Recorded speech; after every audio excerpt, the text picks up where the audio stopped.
Ghosts and poltergeists, troubled spirits of the dead, or the work of other mysterious forces?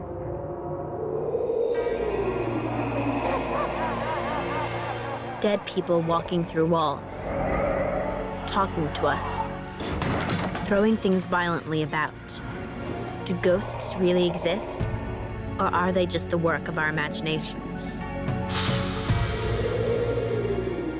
This is the story of the brave people who search for the answers, the ghost hunters.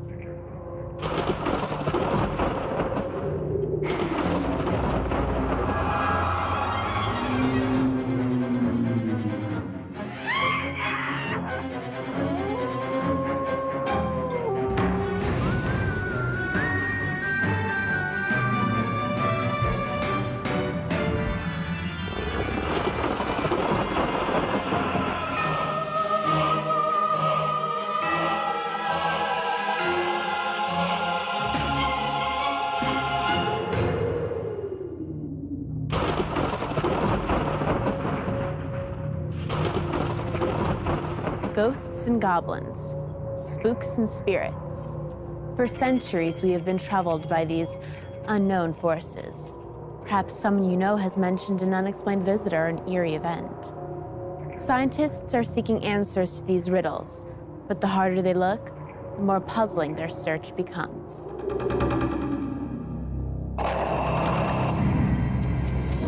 Some experts now believe that what we see as ghosts are actually evidence of a powerful force of nature called electromagnetism. Bell House in Valdosta, Georgia is a hotel with a so-called ghost.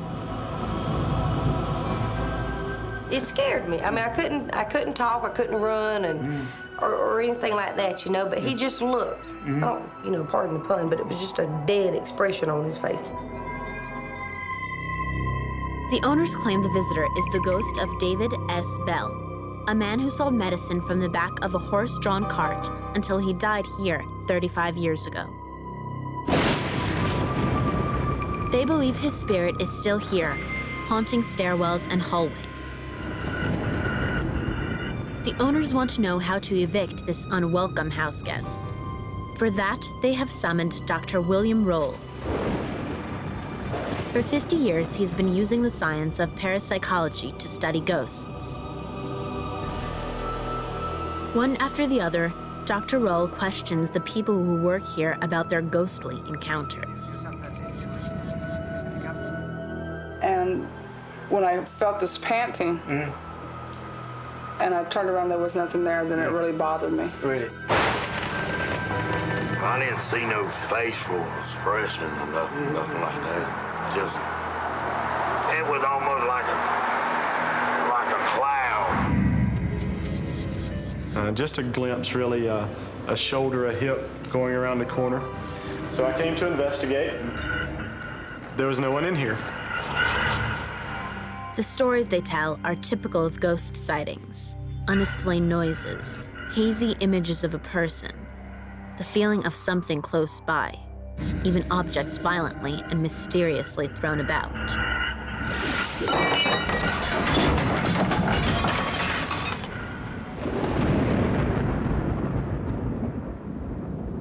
Dr. Dean Radin, a leading parapsychologist from the University of Nevada, has many possible explanations for hauntings.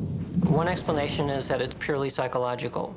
This includes things like misperceiving something as an illusion or as a hallucination and so on. Another possibility is that it's psychopathology, that there's actually organic brain damage. But Dr. Roll believes that in this case, neither of these explanations apply. Instead, he continues his investigation in other areas. A third category is probably related to environmental changes, mainly electromagnetic and probably magnetic changes. Dr. Roll now searches specifically for unusual electromagnetic energy fields. Because these fields are invisible, he needs a magnetometer to detect their presence. One of the fundamental forces of the universe, electromagnetism, holds every atom and molecule together. Electromagnetism is all around us, in the form of waves. These waves vibrate in many frequencies. Different frequencies of this energy create different effects. Light waves allow us to see. Infrared waves from the sun keep us warm. Radio and television waves carry signals that keep us informed and entertained. These force fields made by power lines, televisions, microwave ovens, and other man-made devices are now drowning us in electromagnetic signals.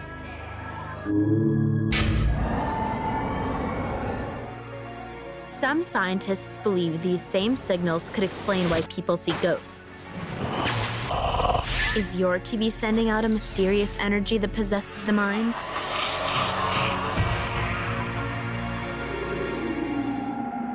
Find out when we return to Truth or Scare.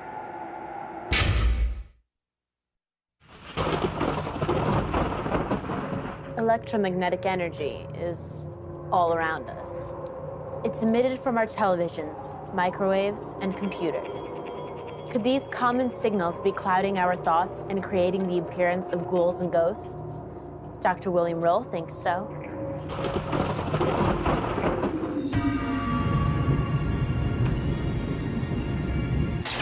When the head or the brain is surrounded by a strong field, magnetic field, that creates electric currents in the brain, and that can give rise to all kinds of unusual experiences.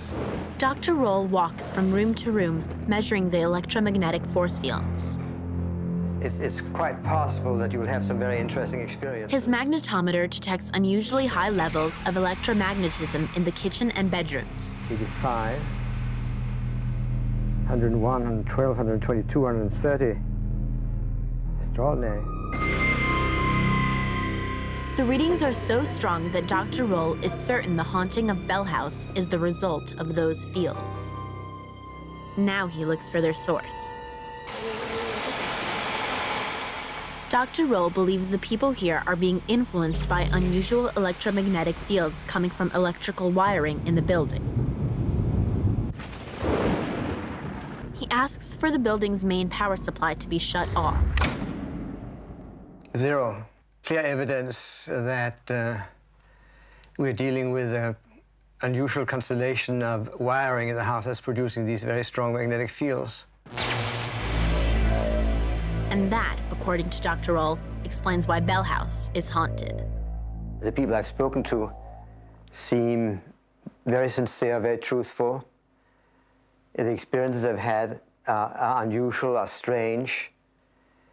But if you understand the human brain and the way it can be affected by extraneous magnetic fields, it really all makes sense. It all falls into place. In Northampton, England, a family claims to be living with a ghost they call Fred. Fred is an entity or an essence in the house. He has an intelligence about him that we basically cannot explain or understand. Paul Hopgood says the ghost has been living with them for 12 years and his family has come to accept it. I'm afraid Fred is now a part of our lives. I think if he was going to do harm by now, it would have been done. A simple experiment shows the electromagnetic fields in the home are strong enough to move tiny pieces of metal. It's a sign this haunting may also be the result of energy fields, like those that caused the ghost sightings at Bell House in Georgia. But there's a difference here.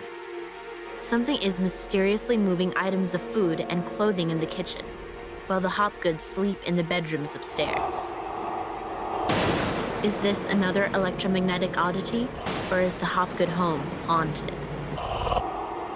Albert Budden, another investigator of the paranormal, is called in. He's looked into hundreds of hauntings. Some people hallucinate aliens, ghosts, spirits. All manner of usual physical sensations like poltergeists will occur. People think they live in haunted houses, when really they're living in electromagnetic hotspots. Immediately, he sees the Hopgood's house is filled with electrical equipment. His magnetometer detects extreme levels of electromagnetism. But his examination of the Hopgoods themselves suggests something even weirder. Quite clearly, the people living in this house are subject to high levels of electromagnetic fields, and the man of the house in particular has developed a clinical condition called electrical hypersensitivity. Budden believes this condition was brought on when Paul Hopgood received a very strong electrical shock several years ago. Electromagnetism may explain how the family senses the presence of Fred the ghost. But what about the moving food and shoes? Albert Budden believes Paul Hopgood is moving them himself without knowing it, in a trance-like state brought on by his electromagnetic illness.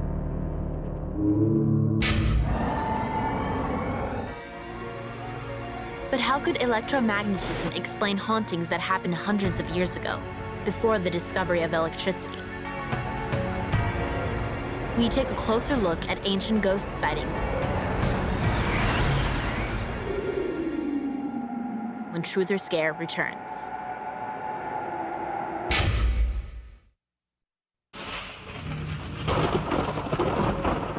Poltergeists, spirits. Is the human mind strong enough to move objects wildly around a room? Or is it the work of ghosts? Charlton House, a 17th century manor near London, has a long history of strange noises, lights, and phantoms.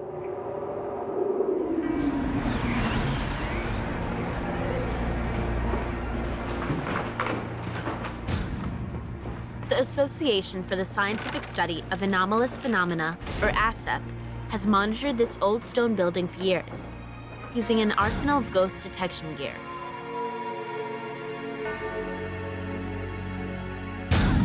Magnetometers, night vision binoculars, movement detectors, infrared sensors, and Geiger counters to check for radioactivity. The team monitored the building for changes in temperature, movement, light, and sound levels. They're looking for explanations for the ghostly hauntings.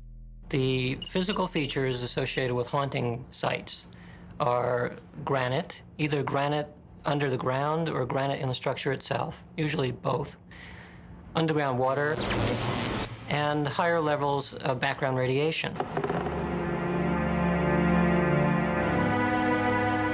Dr. Radin believes granite structures are important for two reasons. They are naturally radioactive, and they give off unusually strong electromagnetic fields. 3 a.m. Parapsychologists say this is the time of night when most ghost sightings occur. The true witching hour. Nighttime and fear of the night and certain foreboding, plus dreams, plus different environmental states.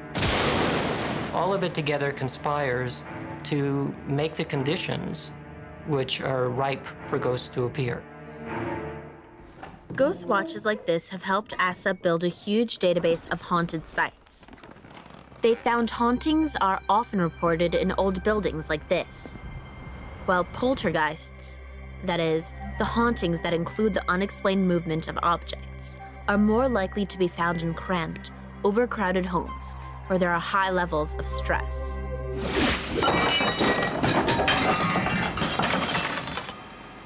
There's almost always a single person who is identified as the cause of that movement, typically a troubled teenager. When that teenager is taken away from the poltergeist site, the movements stop. So it looks like a person is causing these events. Could the human mind be powerful enough to control the physical world and create these eerie events? Dr. Dean Radin's experiments at the University of Nevada show there may be a link between these odd movements and the power of the mind. This robotic arm moves randomly.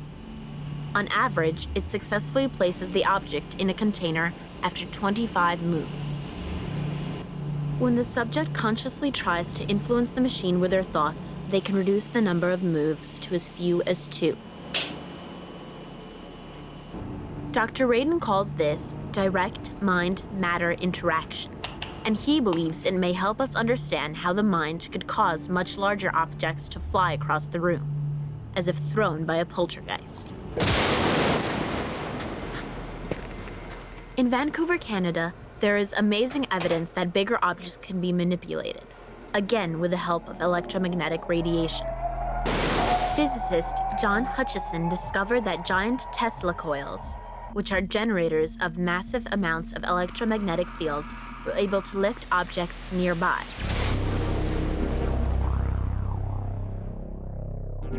These coils were originally designed to send electricity through the air instead of through wires. When their energies were focused onto a corner of his lab, Hutchison found all sorts of ghostly activities began to occur.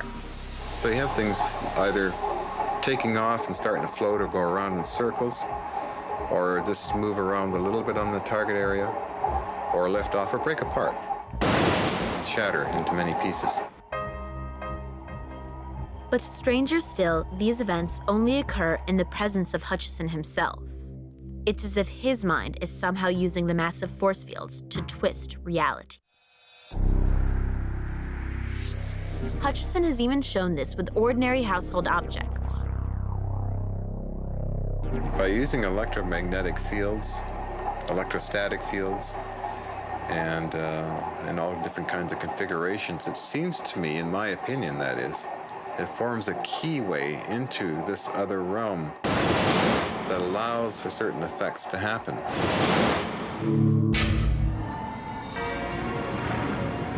If the mind uses electromagnetism to create ghostly effects, is this only a modern condition? Or is it the explanation of something that's been happening for centuries? Find out when Truth or Scare continues.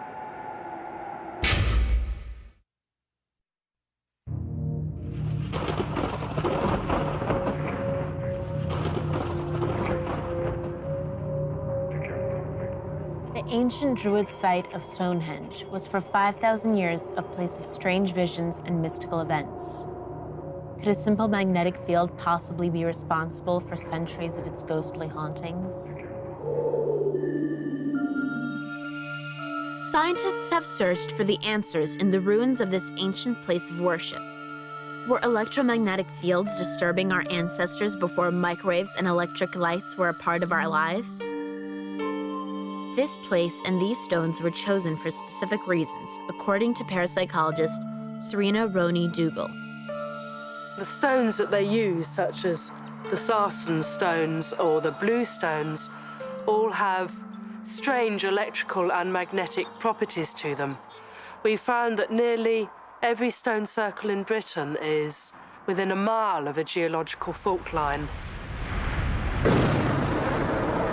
We know from research in parapsychology that when the Earth's magnetic field increases in intensity, such as you get somewhere like this, that you get very strong visions of apparitions, that you get UFO-type effects, that you get poltergeist-type effects, and strong healing effects. But why is it that visitors at Stonehenge today report different phenomena than ancient mystics? Dr. Radin believes it's because when we are confronted with something we can't explain, we tend to describe it according to our own beliefs. If there's a blob of light in a room caused by who knows what reason, and you ask 10 people to describe what they saw, a religious person might report seeing a religious deity, perhaps. A scientist might report seeing a globe of light. Somebody else might report seeing their long-departed Aunt Susie, and so on. People's expectations will drive how they perceive these unusual events.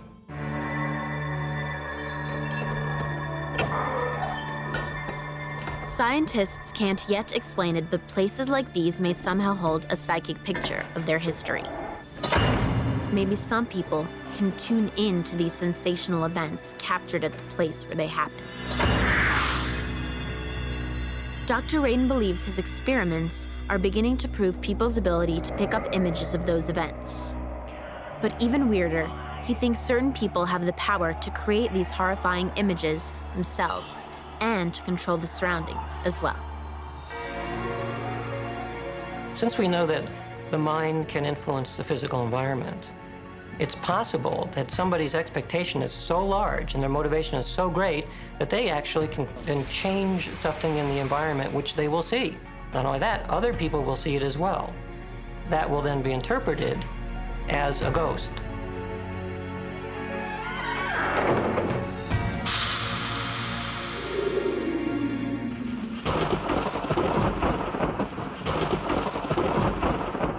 The study of ghosts and goblins is revealing a strange new world. But even as we find reasonable explanations for the seemingly unreasonable, we open doorways that lead to even more mysteries. Electromagnetism may simply be fooling our senses, or it could be turning a key that unlocks previously unknown powers in the human mind itself.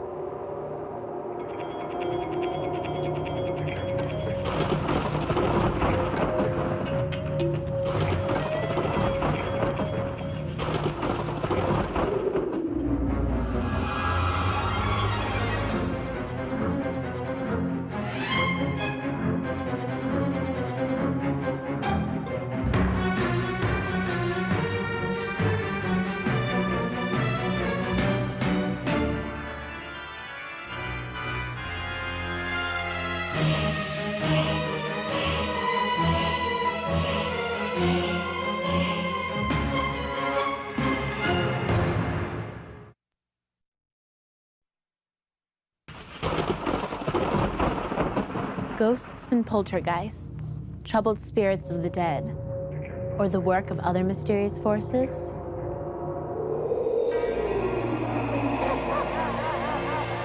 Dead people walking through walls, talking to us, throwing things violently about.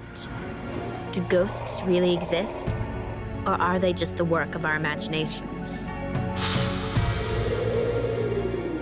This is the story of the brave people who search for the answers, the Ghost Hunters.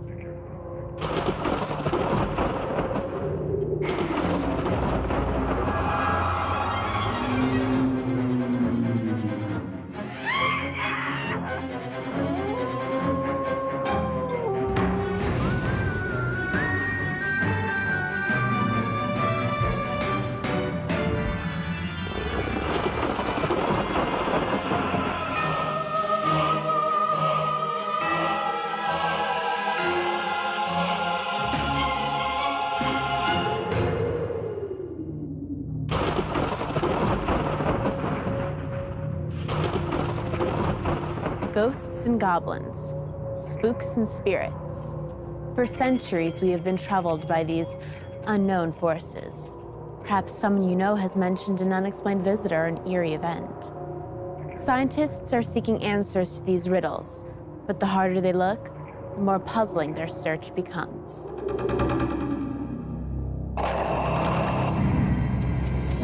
Some experts now believe that what we see as ghosts are actually evidence of a powerful force of nature called electromagnetism. Bell House in Valdosta, Georgia is a hotel with a so-called ghost. It scared me. I mean, I couldn't talk, I couldn't run, and or anything like that, you know. But he just looked. I don't, you know, pardon the pun, but it was just a dead expression on his face. The owners claim the visitor is the ghost of David S. Bell, a man who sold medicine from the back of a horse-drawn cart until he died here 35 years ago. They believe his spirit is still here, haunting stairwells and hallways. The owners want to know how to evict this unwelcome house guest. For that, they have summoned Dr. William Roll. For 50 years, he's been using the science of parapsychology to study ghosts. One after the other, Dr. Roll questions the people who work here about their ghostly encounters. And when I felt this panting, and I turned around, there was nothing there, then it really bothered me. Really? I didn't see no facial expression or nothing like that. Just, it was almost like a cloud. Just a glimpse, really, a shoulder, a hip going around the corner. So I came to investigate. There was no one in here. The stories they tell are typical of ghost sightings. Unexplained noises, hazy images of a person, the feeling of something close by, even objects violently and mysteriously thrown about.